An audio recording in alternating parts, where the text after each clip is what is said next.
আসসালামু আলাইকুম। অবিরাম বাংলার সংবাদে সবাইকে স্বাগত জানাচ্ছি। আমি নাইম ফাথুম মুবিন। শুরুতেই বিআরবি কেবলস সংবাদ শিরোনাম জানিয়ে দেব এই মুহূর্তে হাতে পাওয়া সর্বশেষ গুরুত্বপূর্ণ আপডেট বাংলা সংবাদ।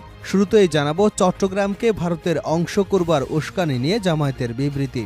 ভারতের রিপাবলিকান টিভিতে চট্টগ্রামকে ভারতের অংশ করবার উস্কানি দিয়ে বাংলাদেশ বিরোধী অপপ্রচারের যে খবরটি প্রকাশিত হয়েছে তার তীব্র নিন্দা ও প্রতিবাদ জানিয়ে বিবৃতি দিয়েছে বাংলাদেশ জামায়াতে ইসলামী।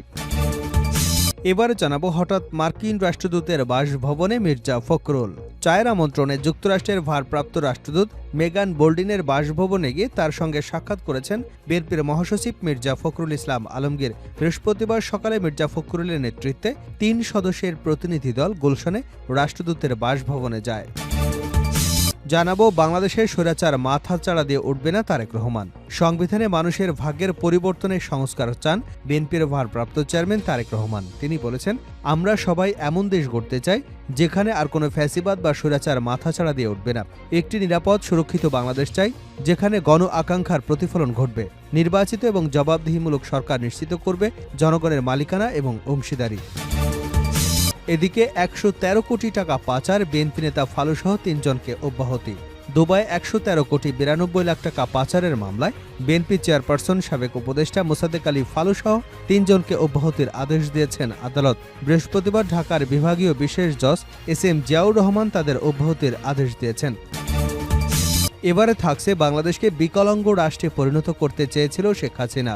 আওয়ামী লীগ সভাপতি শেখ হাসিনা বাংলাদেশকে একটি বিকলাঙ্গ রাষ্ট্রে পরিণত করতে চেয়েছিল বলে মন্তব্য করেছেন বিএনপির সিনিয়র যুগ্ম মহাসচিব অ্যাডভোকেট রুহুল কবির রিজভী। তিনি বলেন, শেখ হাসিনা এমন বন্য আইন শাসন ব্যবস্থা কায়েম করেছিল, তার শাসন আমলে একজন মানুষ আরেকজন মানুষকে দেখলে ভয় পেত, বন্ধু বন্ধুকে দেখলে ভয় পেত, ছাত্রলীগ যুবলীগ ছিল মূর্তিমান আতঙ্ক।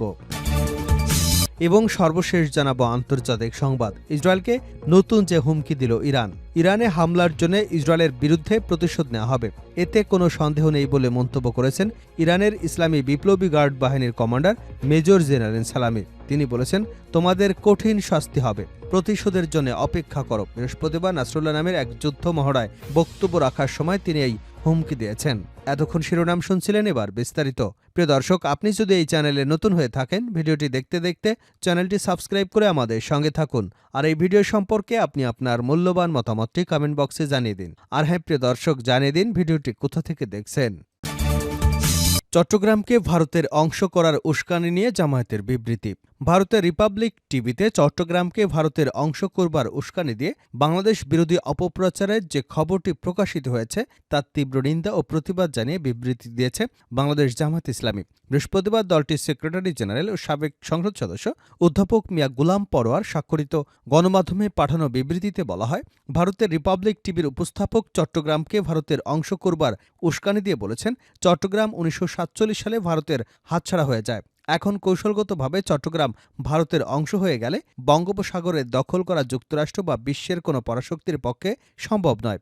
আমি এই উপস্থাপকের বক্তব্যের তীব্র নিন্দা ও প্রতিবাদ জানিয়ে বলতে চাই, ভারতীয়দের এ ধরনের উস্কানিমূলক বক্তব্য বাংলাদেশের স্বাধীনতা সার্বভৌমত্বের উপর নগ্ন হস্তক্ষেপের শামিল। ওই উপস্থাপক আরও মন্তব্য করেছেন, বাংলাদেশ নাকি হিন্দু নিধন করা হচ্ছে, সেনাবাহিনী চট্টগ্রামে হিন্দুদের ঘরে ঘরে ঢুকেছে। উপস্থাপকের এই বক্তব্য সম্পূর্ণ মিথ্যা, অবান্তর এবং উদ্দেশ্যপ্রণোদিত। এ ধরনের মিথ্যা অপপ্রচার বন্ধ করবার জন্য আমি রিপাবলিক টিভির প্রতি আহ্বান জানাচ্ছি। সেই সঙ্গে ভারতীয়দের এ ধরনের অপপ্রচারের প্রতিবাদ জানানো এবং প্রয়োজনীয় পদক্ষেপ গ্রহণ করবার জন্য আমি সরকারের প্রতি উদাত্ত আহ্বান জানাচ্ছি। হঠাৎ মার্কিন রাষ্ট্রদূতের বাসভবনে মির্জা ফখরুল। চায়ের আমন্ত্রণে যুক্তরাষ্ট্রের ভারপ্রাপ্ত রাষ্ট্রদূত মেগান বোল্ডিনের বাসভবনে গিয়ে তার সঙ্গে সাক্ষাৎ করেছেন বিএনপির মহাসচিব মির্জা ফখরুল ইসলাম আলমগীর। বৃহস্পতিবার সকালে মির্জা ফখরুলের নেতৃত্বে ৩ সদস্যের প্রতিনিধি দল গুলশানের রাষ্ট্রদূতের বাসভবনে যান। বিএনপির মিডিয়া সেলের সদস্য সাইরুল কবির খান জানিয়েছেন, চায়ের আমন্ত্রণে বিএনপির মহাসচিব ছাড়াও গেছেন বিএনপির স্থায়ী কমিটির সদস্য আমির খসরু মাহমুদ চৌধুরী, সাংগঠনিক সম্পাদক শামা ওবায়দ। তবে তাদের মধ্যে কী ধরনের আলোচনা হয়েছে এ বিষয়ে কিছু জানাতে পারেননি তিনি। বাংলাদেশের স্বৈরাচার মাথাচাড়া দিয়ে উঠবে না তারেক রহমান। সংবিধানে মানুষের ভাগ্যের পরিবর্তনের সংস্কার চান বিএনপির ভারপ্রাপ্ত চেয়ারম্যান তারেক রহমান। তিনি বলেছেন, আমরা সবাই এমন দেশ গড়তে চাই যেখানে আর কোনো ফ্যাসিবাদ বা স্বৈরাচার মাথাচাড়া দিয়ে উঠবে না। একটি নিরাপদ সুরক্ষিত বাংলাদেশ চাই যেখানে গণ আকাঙ্ক্ষার প্রতিফলন ঘটবে। নির্বাচিত এবং জবাবদিহিমূলক সরকার নিশ্চিত করবে জনগণের মালিকানা এবং অংশীদারি। বৃহস্পতিবার রাজধানীর লেকশোর হোটেলে রাষ্ট্র কাঠামো মেরামতের রূপরেখা ৩১ দফার আলোকে সংস্কার শীর্ষক অনুষ্ঠানে লন্ডন থেকে ভিডিও কনফারেন্সের মাধ্যমে প্রধান অতিথির বক্তব্যে তিনি এসব কথা বলেন।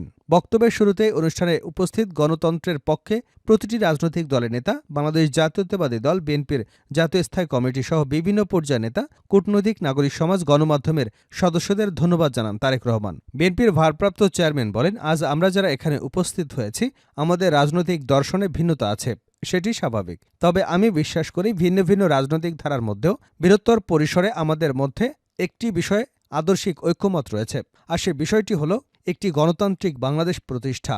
তারেক রহমান বলেন, শেখ হাসিনার ফ্যাসিবাদের সময় আমরা তথাকথিত উন্নয়নের রাজনীতি দেখেছি, কিন্তু পতিত সেই রাজনীতির ভিত্তি ছিল দুর্নীতি, দুঃশাসন ও দুর্বৃত্তায়ন। অন্যদিকে জনগণের ভোটে বিএনপি যদি সরকার গঠন করে, আপনারা দেখতে পাবেন আমাদের ৩১ দফার আলোকে জনগণের ক্ষমতায়ন, অংশীদারি রাজনীতি। আমাদের রাষ্ট্র পরিচালনার ভিত্তি হবে আইনের অনুশাসন, মানবাধিকার এবং বাকস্বাধীনতা। তিনি বলেন, আমরা যদি একটি রুলস বেসড রাষ্ট্র কাঠামো নিয়ে আসতে পারি, সারা পৃথিবী থেকে প্রাইভেট ইনভেস্টমেন্ট এবং প্রাইভেট ক্যাপিটাল নিজ গতিতেই বাংলাদেশে আসবে। আমাদের পাবলিক সেক্টরের সঙ্গে কাঁধে কাঁধ মিলিয়ে কাজ করবে, দেশের উন্নয়ন এবং উৎপাদনে ভূমিকা রাখবে। তিনি আরও বলেন, আমরা নিশ্চিত করতে চাই আগামীর বাংলাদেশে আর কোনো ব্যক্তি, এমনকি প্রধানমন্ত্রীও স্বেচ্ছাচারী হয়ে ক্ষমতার অপব্যবহার করতে পারবে না। রাষ্ট্রের সর্বোচ্চ পর্যায় থেকে শুরু করে সরকারের প্রতিটি লেভেলে নিশ্চিত করা হবে কেউ জবাবদিহির ঊর্ধ্বে নয়, কেউ আইনের ঊর্ধ্বে নয়। তারেক রহমান বলেন, বিএনপি রাষ্ট্র পরিচালনার দায়িত্ব পেলে আমরা দলমত নির্বিশেষে প্রতিটি নাগরিকের মত প্রকাশের স্বাধীনতা ফিরিয়ে দিতে চাই। ঠিক যেভাবে আজ থেকে ২ দশক আগে বিএনপি সরকারের সময় বাংলাদেশে মিডিয়া নির্ভয়ে সরকারের সমালোচনা করতে পারত, কার্টুন আঁকতে পারত। আপনাদের নিশ্চয়ই মনে আছে, আমাকে নিয়ে এবং তৎকালীন প্রধানমন্ত্রী বেগম খালেদা জিয়াকে নিয়ে মিডিয়ার একাংশ ভিত্তিহীন সংবাদ প্রকাশ করেছিল, মিডিয়া ট্রায়াল এবং প্রোপাগান্ডা ক্যাম্পেইন করেছিল। কিন্তু আমরা তার প্রতিদানে কোনো মিডিয়ার কণ্ঠরোধ করিনি, কাউকে হেনস্থা করিনি, কোনো সম্পাদককে জেলে পাঠাইনি। তিনি বলেন, গত ১৬ বছরে আমার নিজের, আমার দলের এবং গণতন্ত্রের পক্ষের শক্তি তথা আমাদের অনেকের freedom of speech, freedom of expression, freedom of association সম্পূর্ণভাবে হরণ করা হয়েছে। সেই উপলব্ধিকে ধারণ করে আমরা সব নাগরিক, বিশেষত মানবাধিকার কর্মী, সংবাদকর্মী, সোশ্যাল ইনফ্লুয়েন্সারদের মতামত প্রকাশের স্বাধীনতা নিশ্চিত করব ইনশাআল্লাহ। তিনি আরও বলেন, আমাদের লক্ষ্য এমন একটি রাষ্ট্র কাঠামো গড়ে তোলা যেখানে ইউটিউব, ফেসবুক এবং অন্যান্য অনলাইন প্ল্যাটফর্মে নিজেদের ভাবনা প্রকাশের কারণে কিংবা প্রধানমন্ত্রীসহ গুরুত্বপূর্ণ ব্যক্তিদের বিষয়ে মন্তব্যের দায়ে কাউকে হেনস্থা করা হবে না। সত্য গোপন করতে মেইনস্ট্রিম এবং সোশ্যাল মিডিয়া যেমন বাধ্য থাকবে না, তেমনি মিথ্যা তথ্য দিয়ে সেটির প্রচারেও সরকার কাউকে চাপ দেবে না। তবে দেশ গঠনের দায়িত্ব সবার এবং আমরা মিডিয়ার কাছ থেকে নিরপেক্ষ এবং দায়িত্বশীল ভূমিকা প্রত্যাশা করি। ১৮৩ কোটি টাকা পাচার, বিএনপি নেতা ফালুসহ ৩ জনকে অব্যাহতি।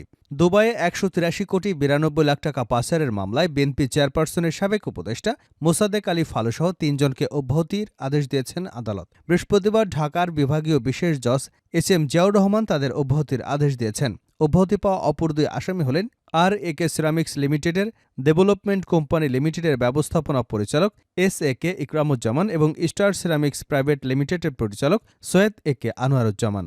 আসামি পক্ষের আইনজীবী বিএনপি চেয়ারপারসন উপদেষ্টা মাসুদ আহমেদ তালুকদার অব্যাহতি চেয়ে শুনানি করেন।